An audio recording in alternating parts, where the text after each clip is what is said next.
DPRS Media Co. We don't just create content, we elevate community through storytelling.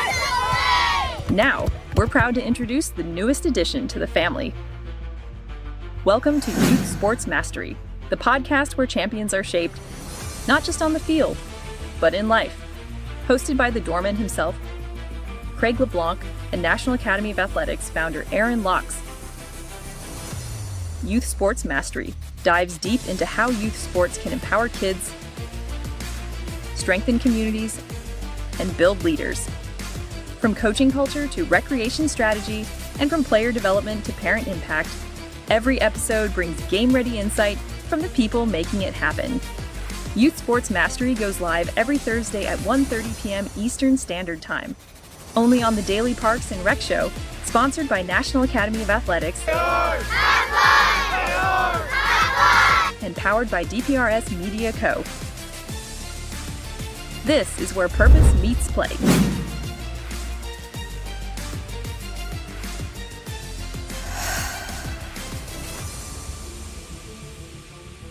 Welcome in.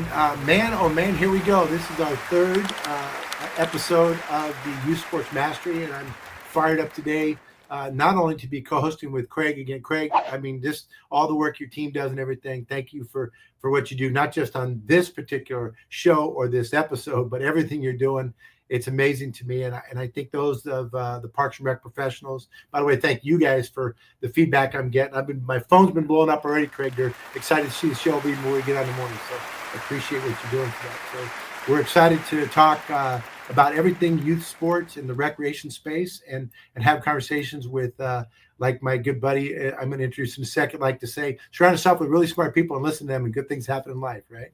Mm-hmm. So, love it. Well, I appreciate all the love and support we're getting from everybody in Parks and Rec. It's just been overwhelming. This thing's growing way faster than I anticipated, which I guess is a good sign, but we're just trying to hang on and not let it fall apart. The rocket fall apart. Go for the ride. Yeah. So let's introduce the third horseman today. Jim Perry is the district athletic director for the Huntington Beach Union High School District. But he's so much more. Jim, thanks for spending the time with us and being able to jump on and give it your time. I do want to give a little bit of backstory so they understand, like, how we know each other a little bit. If you're okay, if I start the path and you can fill in the blanks, your memory is probably better than mine. Is that fair? Just don't get us in trouble. All right? Yes, I have to stay within the lanes. Just keep us out of jail. In a previous life, when I owned a company, University of Sports, and then I had got involved with the Superstar Invitational Basketball Camp, was one of our programs we used to offer, and we would invite. You'll love this, guys. We used to literally lick and stamp invitations to schools to bring in the best basketball athletes on the Western United States, and we needed the guy that could command respect rather than demand respect, not just from the kids, but also from the staff, the community. We had college coaches came and whatnot. So we found this guy, Jim Perry, and said, hey, what do you think? And Jim, I just remember the first time you and I started talking about camp philosophically, we were so much on the same page. And then if I'm being honest now, because it's a few decades later, I can say, I know what the heck I was doing. So thank God for you, because we sure made it happen. And I appreciate the journey. So Craig and everybody, we would have kids come in, and Jim, let's be honest, these kids thought they were really good, right? They thought they could really play. Yeah, they did. They had very inflated egos. So Jim always would set the tone, and I think it's a fun story to tell, because Jim would stop by on his way down to camp, and he would buy a Greyhound open-ended ticket voucher, and he's laughing.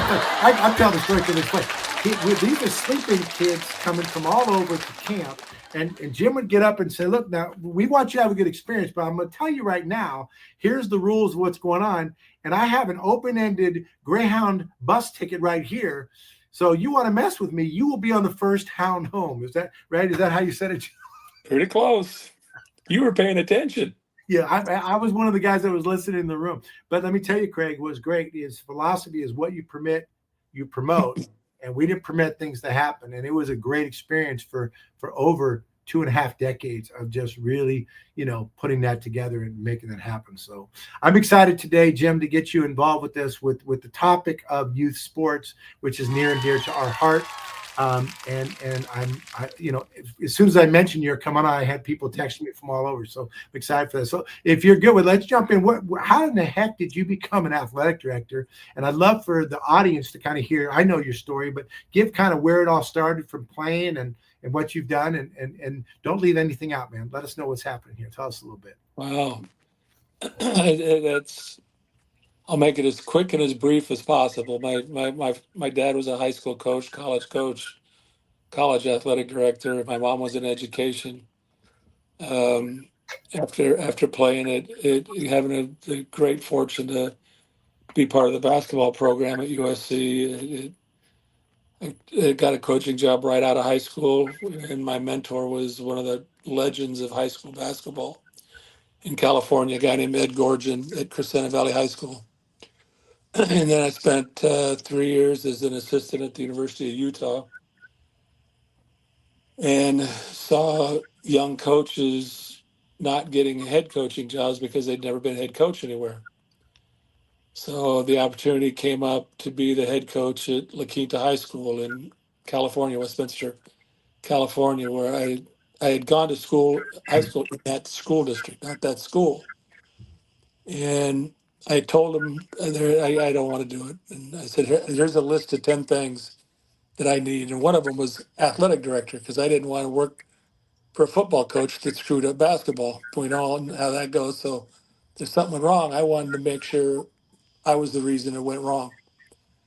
And 28 years later, we had a great run there. And Corona High School in Corona, California, offered me an opportunity to rebuild their culture and rebuild their athletic facilities. So I spent 5 years and spent millions of dollars redoing football stadiums and gyms and tracks and fields and weight rooms, but more importantly, rebuilding the culture on campus. Yeah. Of education-based athletics and what our kids stood for and what our faculty could expect and what our community could expect from our student athletes. I retired in 2013. 3 weeks later, the Huntington Beach Union High School District called me, and the next thing I know, I was working again. The superintendent hired me. We met at a Starbucks and kind of crafted what he wanted and what he saw for the district. That was 13 years ago now, something like that. Our HR department still does not have a job description for me. I've gone through 3 superintendents, and each one of them had asked me what I do. And I tell them, I make you look good. And I make our school board look good. And I keep crazy parents out of your way. And I make sure that our schools are doing what's best for our student athletes and providing the best possible avenues for our kids to have success, not only as athletes, but as students and as members of our community. Yeah. And along the way, I've been president of the state CIF, president of the southern section of the CIF. And other than that, I'm just kind of hanging around. Still doing it. Yeah, I had a question for you about the keeping crazy parents out of the way. If you had to coach the ideal parent to be the ideal parent, what are some pointers as maybe a few ground rules to be a good parent to a student athlete? Sit down and shut up. That's probably not the most woke answer in the world, but it's parents are the number one problem in youth sports, hands down, not even close. 95% of the issues we all have to deal with are parents. Yeah. Parents will call us out, they're angry and they want to meet with me and this and that and the other thing. And I always meet them at a Starbucks, and I sit outside, and it's in an area where everybody in town drives by. And the reason is I want them sitting out there so they can't get stupid. And I tell, here are the ground rules. The second, or I'll talk about anything you want, but the second this conversation turns into playing time or the position my son or daughter plays, our conversation is over. So are we good with that? And they always agree. And 5-6 minutes into the conversation, it's playing time. I say, wait a minute, we're done. You agreed to the ground rules, we're done.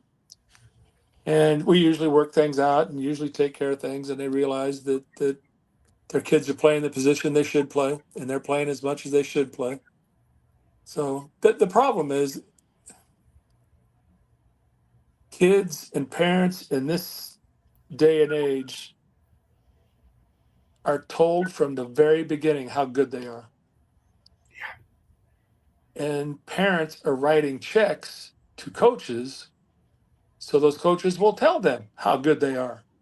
I mean, you guys are in business. You guys know. If you tell a client who's paying you that they're no good and the kid should not be playing basketball, you're going to lose money. Why would you do that? Yeah. So I mean, it's fostered this. I don't like you. I'm going to another team. I know of kids that have played on 3 different travel teams in the same day, and parents are just writing checks. Yeah. Well, my travel coach says he's going to be a Division I athlete. Huh? Really? And you're paying him $1,500 a month? Yeah. I'll tell you that. You give me $1,500, I'll tell you that. Yeah. So it's You know, one of the things that we used to do when the parents would drop them off, Craig, we get the parents come in, we do a parent orientation before the camps. And we still do those trainings at the National Camp of Athletics. We actually go into leagues, and to be very specific with your question. And I love how Jim does it. He has to do it on the one-on-one component. But at Superstar, we kind of had the masses and said, look, we believe your kid's pretty amazing too, right? They wouldn't be here. They were invited. That being said, you know, the top, and we would actually give them the fact, the real story. This is how it goes. And we would have some people that were unhappy, but you know what? Giving them a dose of the truth and the reality, even in the 80s and 90s, for some reason, it was better swallowed than it is nowadays. Everybody. And I think, Jim, you know, you being a parent, we were talking earlier about the success my son's having and my daughter's having in life and what's going on. And we love that. But we've got to be able to help the kids understand that failure is part of the journey. And, you know, you talked about a lot at Superstar Camp when I remember we had, by the way, Craig, we had some of the best coaches. Jim was able to track. We had the best coaches from all of the high school coaches, and they were competitive, state champions, Corky and all, Steve Smith, all the guys that came in. These guys were great.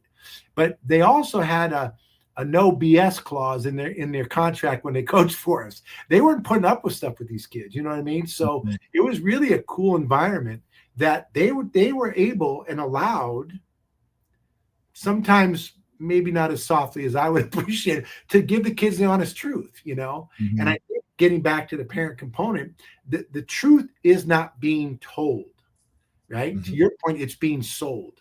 And that's the problem. Wow. With so much money being put into youth sports by these equity firms and what's going on, the focus is really on the kid, how many kids are really going to get that college scholarship, right? Instead, what we need to do is encourage these parents to allow the kids to be their journey and go out and do it. Right, Jim? I mean, that's what you're seeing out there? Yeah, I mean, it's statistically 1% of the kids in this country will play in college. And half of those kids will ever make a living as a professional. So 99% of the kids in this country are going to make their living doing something other than playing professional sports. Right. And we know the influence that athletics has on kids. And Forbes magazine did a thing where I think it's 95% of the top 50 or the top 500 companies in America, Fortune 500 companies, their CEOs were high school dual sport athletes. Time out. Say that again. Come on, I'm preaching. Let's go. Say that one again. Please repeat. 95% of the male CEOs, the top 500 companies in America, were dual sport, multi-sport athletes in high school. 90% of the female CEOs in the Fortune 500 were multi-sport athletes in high school. Mm. I mean, think about that. I mean, those kids have learned to fail. They've learned to succeed. They've learned to deal with challenges. They've learned to make friends. They've learned to be collaborative. They've learned to handle devastating losses. They've learned to handle incredible euphoric wins. How's that not going to help your company? Yeah. Mm. How's that not going to help you be a quality leader in your community? Yep. It's I think of all the kids that come out of high school and youth sports and they get this background from the very beginning that are quality human beings in our community, and that's the goal. I Mm. don't care if they're doctors, lawyers, doesn't make a darn bit of difference to me. Just be a high quality contributing citizen Yep. that gives back to the community, and that's education based athletics. Right. Period. Yeah, I love what you said about the CEOs being dual sport athletes. I can tell you, being in business my entire life, this is a full contact sport, business is, and you're dealing with losses every day. And what I love about team sports is half the people that are showing up are going to deal with a loss every single game. And Yeah. that is a great life lesson. And even though you might not play college sports or pro sports, learning to deal with that loss, it's going to serve you well no matter what you do after that point.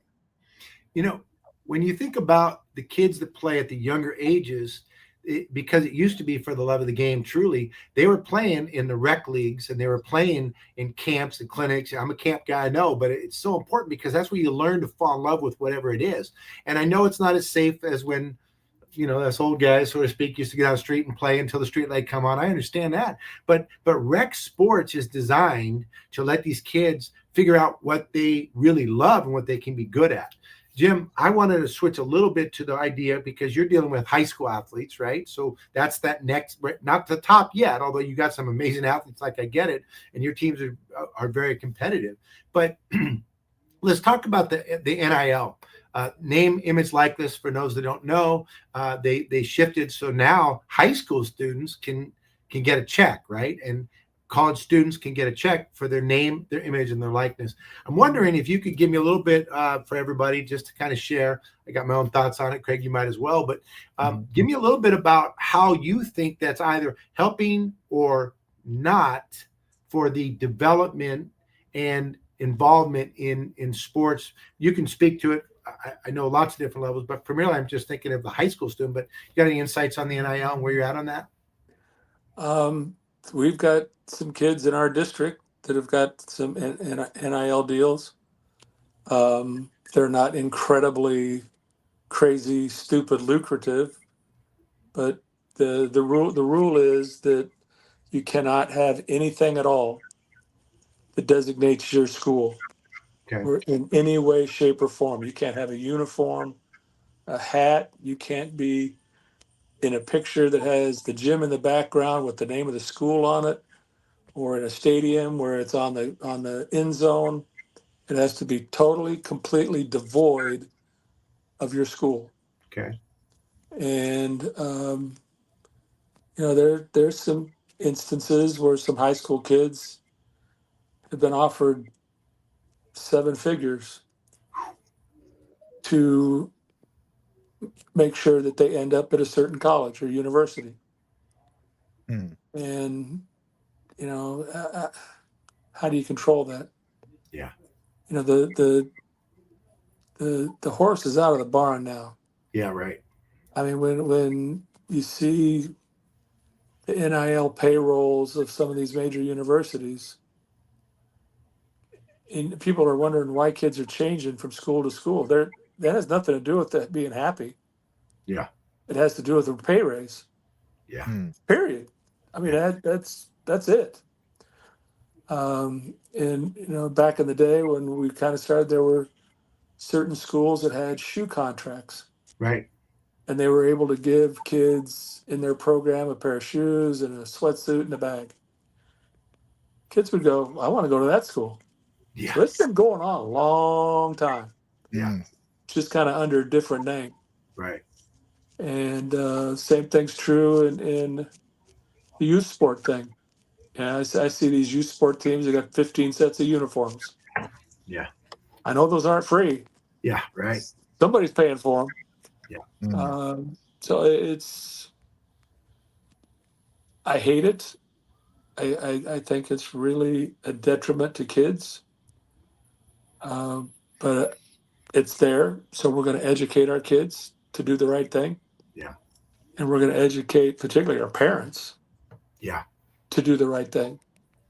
Because there's some parents out there, in all honesty, that they think their kid's a cash cow. Mm. And, that they're going to be famous and they're going to be rich and they're going to take care of the family. Yeah. Okay. If that's parenting 101, then we're all in the wrong chapter, man. We're all screwed up. Yeah. That's going to be challenging. And I don't see how to, unpack.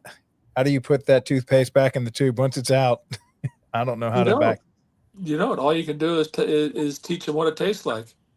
Mm-hmm. And teach them what the messy effects are. Yeah.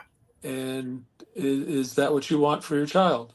Yeah. And is that the position that you want to put yourself and your family in? That you become beholden to somebody with a checkbook instead of your talent. Education is such a big piece of it. And that's why I like, I'm a big fan of the joint use agreements between the recreation departments and the schools and municipalities and working together. I think it's such a big part of that. How would you feel? I mean, you're dealing with some pretty good athletes and the high school level, but I know that you still see what's coming up through the junior highs and the elementary schools as they're coming up. What's your thoughts on community-based, not just education in terms of with school, but also community-based sports and that? Do you see, I know we've talked about it before and we've seen changes, but what's your thought about the rec leagues that are run with the rec departments, and you got any insights on that a little bit in terms of the impact and the feeder and helping the kids in that? I think they do a phenomenal job.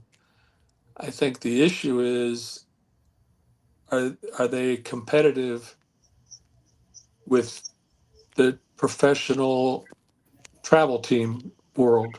Yeah. In the travel ball world. Yeah. The parents will go to a party and the parents say, my kid's playing on such and such a travel team and they're playing in Arizona this week. And the other parent says, well, my son's playing at the rec league and we're going to play 3 games in the city gym this weekend. Yeah. You must not be a very good parent. I really think, and this may be cruel and I may get banned from ever doing something like this. I think there are a lot of parents that really believe the quality of their parenting has to do with the quality of the athletic ability or success of their kids. Yeah. And I hear them talk about we all the time. We did this, we did that. I said, no, you didn't. You didn't frickin' play. Yeah. You didn't get up at 5 o'clock and go swim 10,000 meters. Yeah. It has nothing to do with we. It has to do with your son or daughter. Yeah. And it's I think that I wish we were able financially to be more helpful to city recreation programs. Yeah. I know that we in our district work real hard at help providing them opportunities to use our facilities. I know our city, Huntington Beach, helped us with kind of a joint agreement deal when we built a new swimming pool at one of our schools where we specifically equipped it for special needs kids and allows the city to do some really cool things with the special need kids. That particular school has got about 200 kids in the special program. Wow. All of our schools are participants in unified sports, in Special Olympics, and it trickles down to the community where we get kids from elementary schools that want to participate and be involved, and It's a great opportunity for our student athletes to give back Hmm. to the community and to coach those rec teams and umpire those rec leagues. And that's what we're trying to do. And it's such a great learning opportunity to them. Even with Superstar, we did the referee training side, but I know that coaches that go and practice refereeing become better coaches because they leave the damn referees alone. And I know that players that actually teach the game, it reinforces in the fundamentals in that. So there's so many lessons that can be learned through the rec sports space, right? Yeah, when I'm king of the universe, I will put in place a rule that every youth program, every rec program, every travel program will have a rule, a mandated rule, that every parent must referee or umpire at least one game a year. I love it. Amen. We help solve the lack of referee problem. B, we teach parents how hard it is. Yeah. And I'm telling you, that had fixed the issue in a heartbeat. Yeah. So you guys can use it. You can take credit for it. I'm just telling you, if I were king and I could do it, Yeah. every parent's a referee once a year. I think there is a great opportunity, maybe a teaching moment for parents that if there's some constructive advice to give parents, I'm thinking back to my coaching days. I used to coach cheerleading, and I had a championship squad, and I would just ban mothers from the gym. Like they just weren't even allowed to show it. Like, don't get out your car. But what I would tell the parents, because I would have a meeting with them, and I'm like, your child is getting ready to be told no. Your child is getting ready to fail big time, constantly in practice and in competition. And what you need to do is just encourage them to give themselves to the guidance of their leaders, their team captains, their coaches, and they're going to need to hear the same message you might be teaching at home, but they need to hear it from different people, because you don't have the wrong message, but you're definitely the wrong messenger.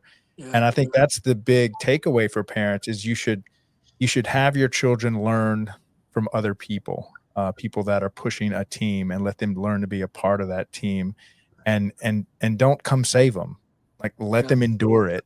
That's the message to parents here, is let your child be molded by the adversity, the team, the wins and the losses. Don't save them. Let them learn how to swim. Don't just constantly jump in there and jerk them out the pool because you're afraid of them drowning, because they'll never learn to swim if you keep constantly saving them. Any other message around that of kind of constructive criticism? I love yes, definitely put every parent in charge of refereeing a game. That'll solve a lot of problems right there. I got something. Let me give a little structure, and then I'll throw it to Jim.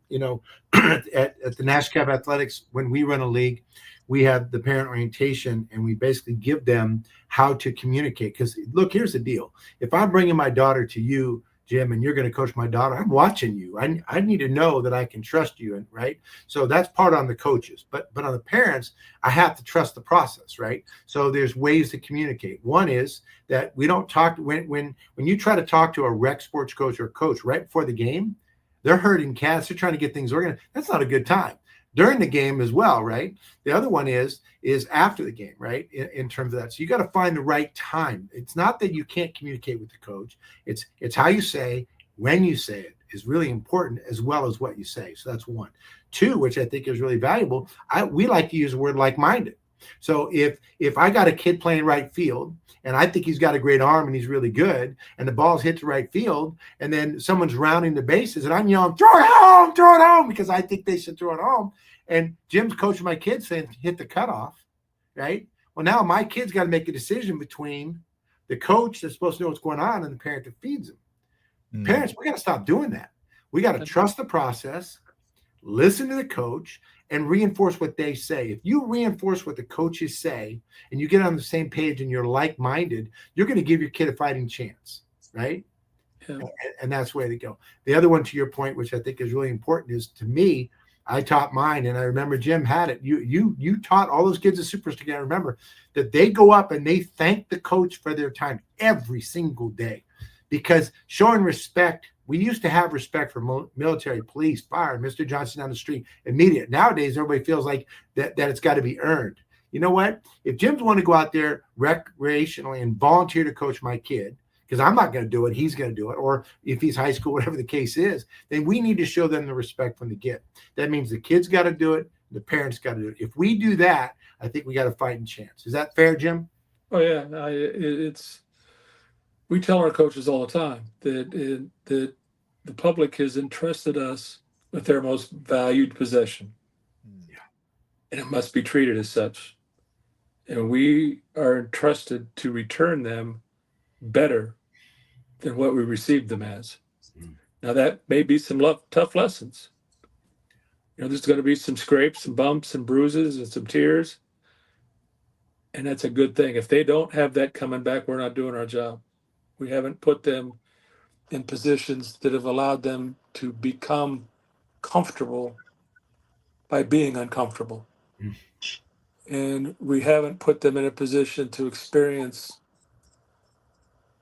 loss, whether it be emotional, physical, whatever it might be. But you know what? You got another play to play. Yeah. Pitch. Next play. Next day. Yeah. And kids don't understand that. And I tell the story that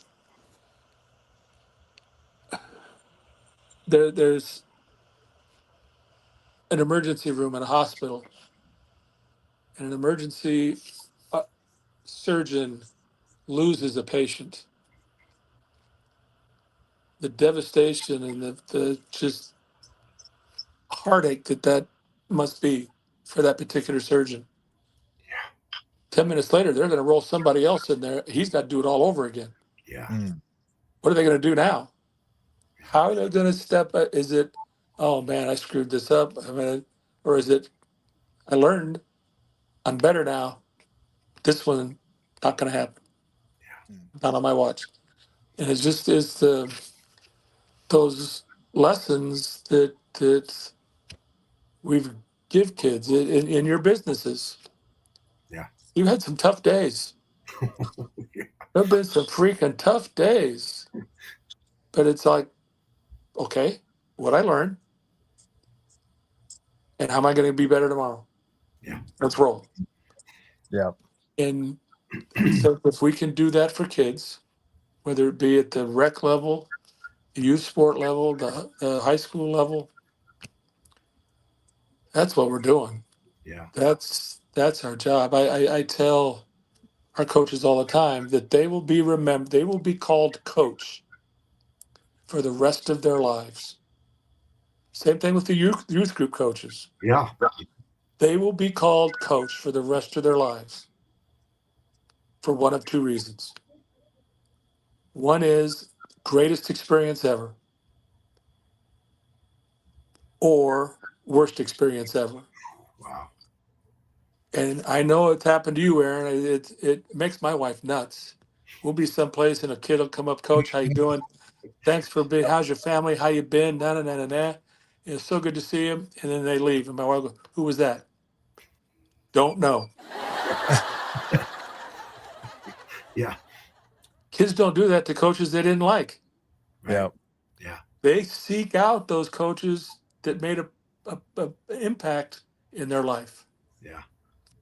And that's the effect that youth coaches have. Yeah. And it's that experience thing that we tell kids all the time dealing with the youth program, this travel program. Yeah. We ask them, how many travel teams have a prom?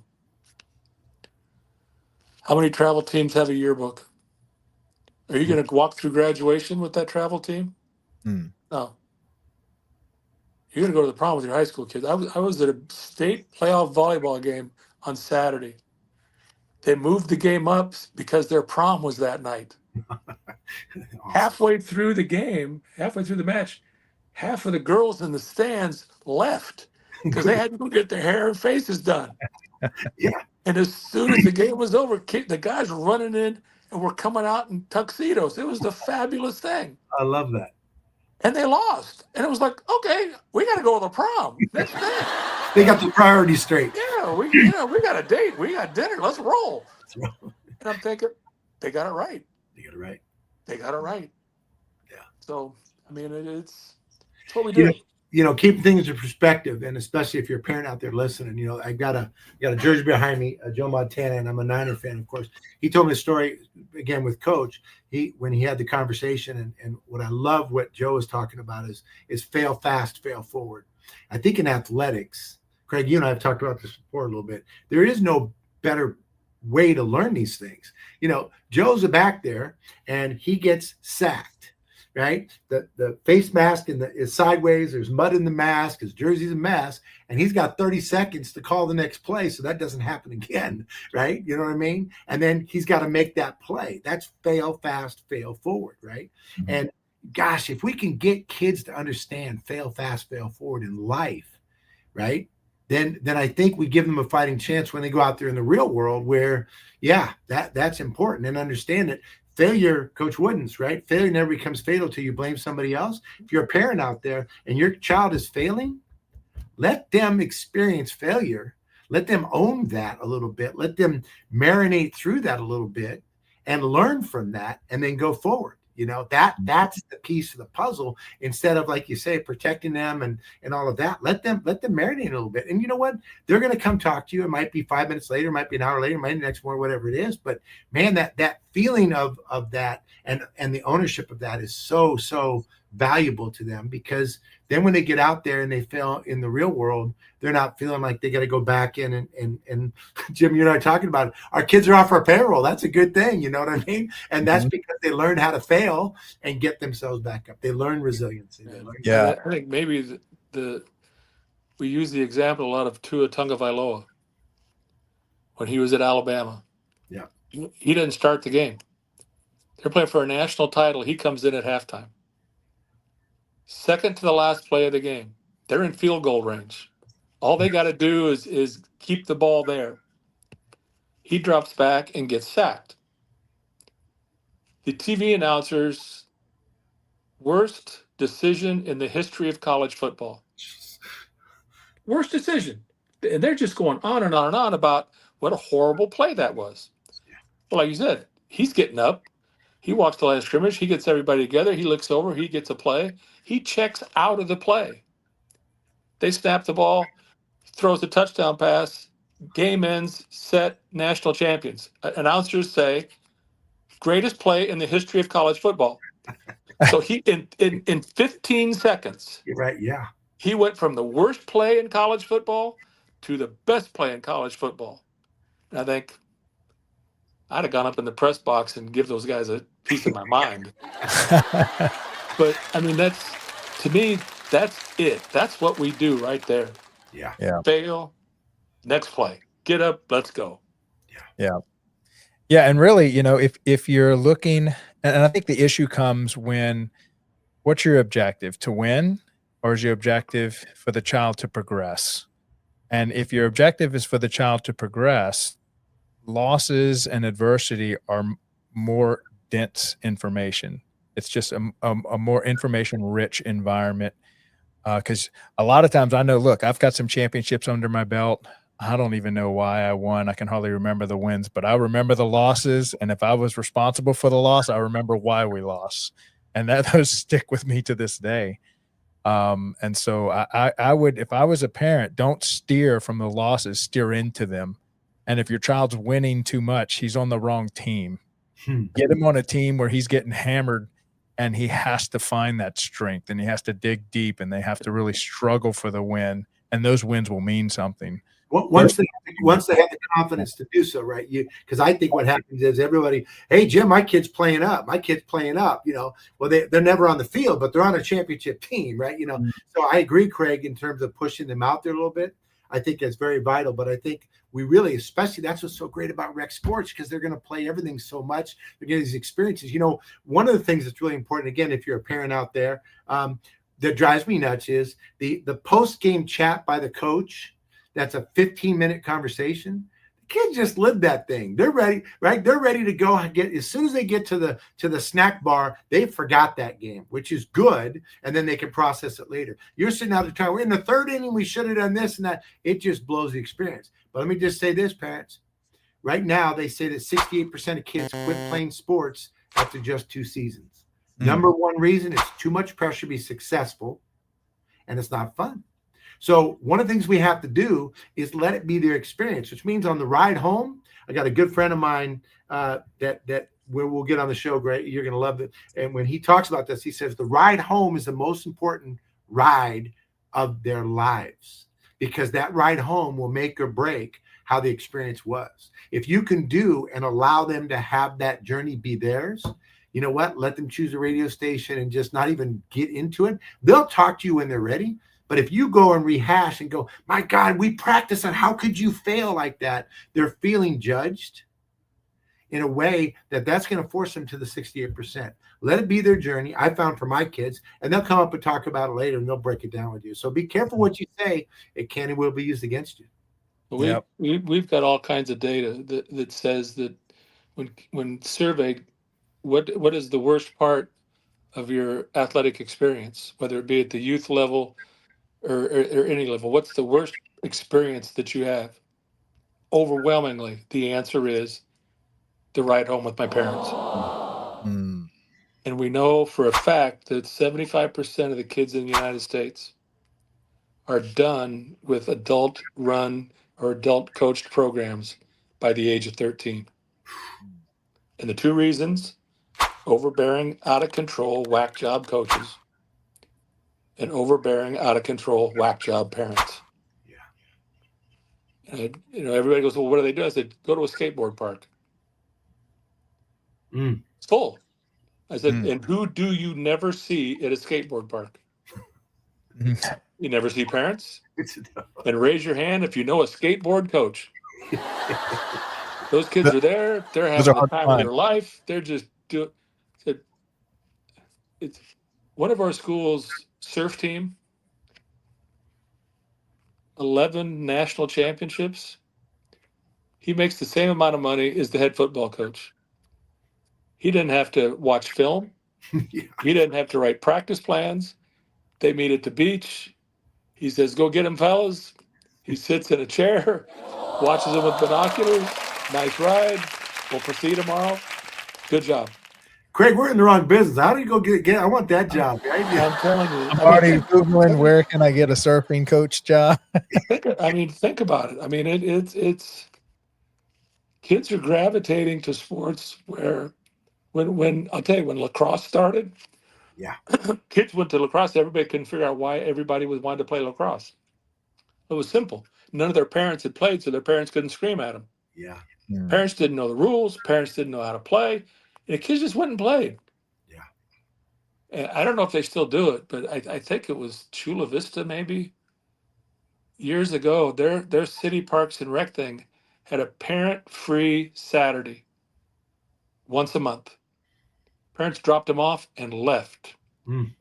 Kids picked the teams. Kids played. Kids coached. Kids kept score. They had football and flag football and basketball and volleyball and just a jillion different stuff going on. Kids went and played where they want. That was the biggest attendance every month. It was the day that no parents were allowed. Probably had a good memory from that too. Yeah. When Jim, if you think about I don't want to start talking about diversity, equity, inclusion, et cetera, this, that, the other, but I do want to talk a little bit about how do you think we can get more kids of all different levels? I just met with a school recently, local here, that is dealing with kids that are challenged with maybe they have autism and whatnot, and they're trying to get them involved in athletics in some way, right? But let me ask you, how would you say, because whether it's diverse backgrounds or different challenges, right? How would you say would be a great way to engage more kids, to bring more kids back into sports in general? You got any ideas or thoughts on that? Make it fun. Because the second it stops being fun, that's when kids leave. The best salesman of your program is your kids. Kids are having fun. He said, what are you doing? I'm going to practice. Why are you going to practice? Let's go to the beach. No, practice is great, man. You got to come. Let's go. You should be playing. Let's roll. Come on, man. Yeah. And all of a sudden, you've got 60 kids out. I think reaching out to the local programs, inviting those kids to come to watch practice, inviting those kids to come to games. All of our schools have theme nights where they'll invite the local junior highs, or they'll invite the local Special Olympics programs. They'll invite the local first responders to bring their families, not just them, bring the families. And local responders, they'll show up with a fire truck full of 15 families and park in the end zone and have the time. We got them. They're hooked. They're hooked. We got them now. Good. And just that idea of, you can do this. I can't be on that. Yeah, you can. Yeah, you can. Just like the kid goes to a math class. Oh, I can't do this. Yeah, you can. Take the challenge. Take the challenge. And things will be good for you. And if you don't, how long will you regret it? You know, we tell kids all the time. Well, I'll ask you, have either of you been to a high school reunion? Yeah. Okay. Who are the first people you looked for? People I played sports with. Teammates. Yeah, that's right. Absolutely. Yeah, teammates. Absolutely. Yeah. So if a kid's not on a team, who's he look for? Yeah. I mean, we all looked for our teammates, or the really cute girl that sat next to us in biology. Right. But we all look for our teammates. And if the kids don't have that hold, whether it be athletically, whether it be from the band, whether it be from theater or arts, whether it be from choral groups, they're going to have a great experience. And they're going to go back to that reunion and remember that and look for those people. Yeah. None of that experience, they won't be back. So once we get them, the nice thing about that, I love that, is that, it takes a village to raise a child. I really believe that. And I think of the parents, the friends, Craig, I think you mentioned it. Some of the best friends you have in your life as a parent are the ones that you spend all that time, watching your kid practice or play at the games at the Little League Park, and you develop a community of those people, right? And so, yeah, it really is that. It can be a great experience for the kids as well as yourself, especially if you do it right? Yeah, we actually formed a tight bond, just the dads that all volunteered for this one cross-country team I coached for about 5 years. And I am by no means a cross-country body type, but we were just in charge of making sure the kids had a great time. We would bring a watermelon, and you'd think we'd have brought, gold. We brought a watermelon and an ice chest full of ice, and we would every practice. And then once a week, we would have a relay race and the dads would participate in the relay race, and they just loved it, and they just had the best time. And you don't really think cross-country practice as being an exciting time, but we made it fun for them, and they still talk about it to this day. Jim, I don't remember if you directed the Magic Camp. I'm trying to remember because the first one I ran with Max Shapiro back with Sports World. I don't remember if you did that, but I remember when we were at Cal Lutheran and we got all the kids together. And again, I was using the model of we're going to teach the best and the whole deal. And Magic kind of came over and put his hands on my shoulder and leaned down. He says, "What's the goal, everybody?" And we're talking about, what we're trying to do. We're going to teach them the fundamentals. We're going to get them to play. And he goes, with that big magic smile, "Win kids." That was his goal, win kids. And it's such a great message, because his whole thing was, if they fall in love with playing and using their body and doing that, they're going to play. They're going to keep going. I played competitive basketball until I was 52, and my body said stop doing that. And if they get that, to your point, Craig, if it can be fun, back to you, Jim, if you're out there as a recreation leader or recreation coordinator, if you're in whatever it is, make sure it's fun. And I remember the practices being, in some cases, the most fun, especially on the teams when we weren't very good. You know what I mean? Practice is where we had the most fun. Tried to learn them that not, but we could fully compete and get after it there, right? Rather than when the games came. So it's a good part of that. Yeah. Jim, if you're taking a youth coach, and the goal in rec sports is to keep the kids safe and have them learn enough and develop confidence, it's so much fun they want to come back and play next season. You got a couple of tips for those coaches? Kids first, and it better be fun. You can teach, and we tell our people all the time, if you don't teach it, you can't coach it. And there's, I think I told you the story. There was when my dad was coaching at Long Beach State, the college coaches in the area and it all would meet like once or twice a year. They were at our house one night, and the head coach from Marina High School got up and was talking about how he teaches and how he coaches. And they were talking about zone or something. And pretty soon this voice said, well, the guy that was doing it was Lute Olson. No. He was a high school coach. As a high school coach, you mean the guy from the coach in Arizona, Greg? He ended up in Arizona. He was a little successful, Basketball Hall of Fame. So this coach says, no, you got it all wrong, man. So he stands up, erases everything. He starts going to town. Head coach, Redlands High School, Cherry Tarkanian. Oh. Everybody's talking and shit. And pretty soon this voice says, gentlemen, we got this all wrong. It says we overcoach and we underteach. Amen. John Wooden was sitting in the corner. He says, if we don't teach it, we can't hold kids accountable. So when I see youth group and at any group level, okay, we're gonna teach, we're gonna bunt today. And you look at the face of those kids, everybody's going, what's a bunt? Yeah. Right. Just hit the curveball. Really? Yeah. I don't even see it. Hit the cutoff man. Why? And who is it? Yeah. If we haven't practiced it, we can't do it. Just make a free throw. Really? Have we taught them how? Right. Just make a layup. We taught them how? Yeah. All those things. I love this. Just get open. Mm-hmm. Really? Yeah. How? Give me a clue. Yeah. If we don't teach those things, we can't coach them. Yeah. And that's my biggest advice to youth coaches or any coach at any level. Yeah. We must teach everything. Yeah. Before we can coach it, because we can't hold anybody accountable if they've never been taught. You'll love this. When I do the coaches clinics and trainings, I'll say, okay, hey, how many teachers do we have out here? And I'll raise your hand if you're a teacher. And probably take me about 4 or 5 times before they all raise their hand. I go, yeah, if you're coaching, you're teaching.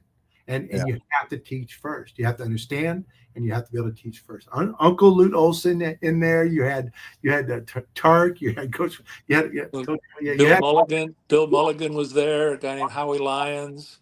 Howie was part of our group at the Superstar games. I'd love to be in that room and just sit and listen. You know what I mean? I sat in the corner and it was not a master's class. It was a doctoral class. Yeah, I bet it was. Legends. Yeah. That's good. Yeah, that's great. That's phenomenal. So one thing I want to dig in a little more as we kind of get to the end of our time, which is going so fast, is right. I mean, every time. What shifts do you see, Jim? You've done this, for a couple of weeks, right? Yeah.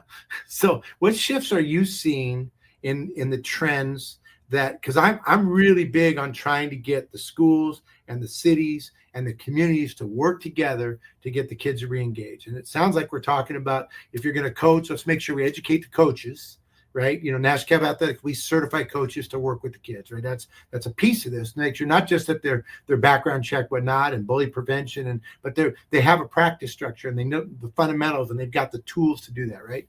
But I'm wondering, what other things do you think? Because you got coaches that are coming in, and obviously the coaches that work at your district level, they're pretty good coaches. You guys, do that. But when you see the youth and coming through, anything you think we can do? We can get the audience to do, Parks and Rec people, educators ever to work together. Because I feel like, the national average in the 90s was 9 out of 10 kids played on a team sport at least once a year, right? Project Play, through the Aspen Institute, did a study right now. Nationally, 48% of kids are playing on a team. And we can go into the reasons why, specialization, all that factors, but I want solutions. I want to give somebody something tangible today. If you're out there and say, you know what, I can do my part. You got any insights on that maybe help us out a little bit about how we can help? For me, it's connecting the schools and the cities together at a younger age. I love what you said about getting them out there to see what it's like at the high school level. So maybe they want to go from 9 years old to go through the process to potentially play at that level. But I'm wondering anything else you might think that top of your head, or Craig, you might have some ideas as well.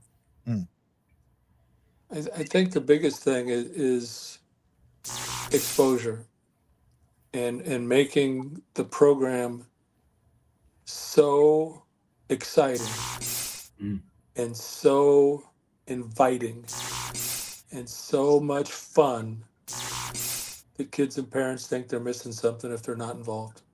Love it. And I tell people all the time, I said, I ask youth coaches, what was your record last year? And they'll say, oh, I was 15-1. I go, you were? Your kids were 15-1, you weren't. I said, now let me ask you the question again. How successful were you last year? And they always look at it and said, how many kids on your team from last year are still in the program? Yeah. If all 15 are, okay, you're a hell of a coach. If 3 of them are, you're fired. You ran those kids off. Yeah. And I think if we can get coaches to understand that they have to make the program not soft, not watered down, Yeah, but so inviting, so competitive, so fun, so lesson based. We're going to teach you everything you need to know at this level. So as you progress, you're ready to make that next step. I think we need to educate our parents and make sure that they understand what we're doing, what we're trying to do there, because they're going to say, well, why are we scrimmaging? Right. Really? They can't, everybody wants to scrimmage. Lay up line and scrimmage for an hour. Okay, we're good. Next. Yeah. What are we, what are we going to teach? How are we going to make it those drills that are so much fun that they remember those drills? And just with parents and making them understand that going to be a great citizen someday. And you're going to be really proud of them. They might win a high school letter. They might not. They may get to play at an NAIA school in Sterling, Kansas, and have the career of a lifetime and a free education. Yeah. But you will not see them on ESPN. Yeah. That's a good thing. And be proud of those kids. I mean, be proud of what those kids accomplish every single day. Were you better today than yesterday? What did you learn today? Coach My Wood. college coach always would ask us, what did we learn in that last drill? Coach, the drill was 5 minutes. What did we learn? What did we learn from the film session? What we did, and it was always, let's get 1% better. There you go. 1%. We're going to be pretty good at the end. Yeah. And I think if parents kind of take that mindset, I think we're going to make some progress. I love your idea. I'd like to see rec departments work with schools to have the nights where they actually go in and work together and introduce it that way, because I think it would be really helpful, especially a lot of schools with the cutbacks don't have the opportunity to have those leagues in those places. So I think that would be great. So, Craig, I know we're running up against the clock here, man, and I know we gotta wrap this thing up. Jim, if someone wants to find out and get a little help from you or get some stuff, what's the best way for them if they reach out? I'm not giving your cell phone out. So what's the best way for them to contact you? You've got my email address. Okay. J Perry at hbuhsd.edu. Okay. So if you guys didn't get that and you need, reach out to me through the National Academy of Athletics, through Facebook and the normal channels, and I'll help out and connect the dots, Coach. I appreciate all that you've done for decades and the hundreds, if not thousands of kids that you've had a positive impact on their life, and the fact that that you've done that has been pretty special. I really appreciate that. Yeah. I'm honored and humbled that y'all asked for me to spend some time with y'all. So thank you very much. Thank you for all you guys do. Yeah, I appreciate you coming on the show, and thank you for inspiring a lot of other coaches. I feel like coaching the coaches over here, and I know it takes a special person to be a coach, and without men like you leading the way, maybe we wouldn't step up and do it. But appreciate your service. Whatever I can do, I'm at your service. Good stuff. I appreciate everybody joining. I want to see everybody next week. I love the fact of all the shares and the comments, what's going on, and join the Youth Sports Mastery, following us, because every week we're going to talk everything youth sports, and we always like to talk, teach, and play. Appreciate everybody. Thanks. Fantastic. Great job, guys. Thanks. Yeah, Thanks. Thank you all. Be safe. Yeah.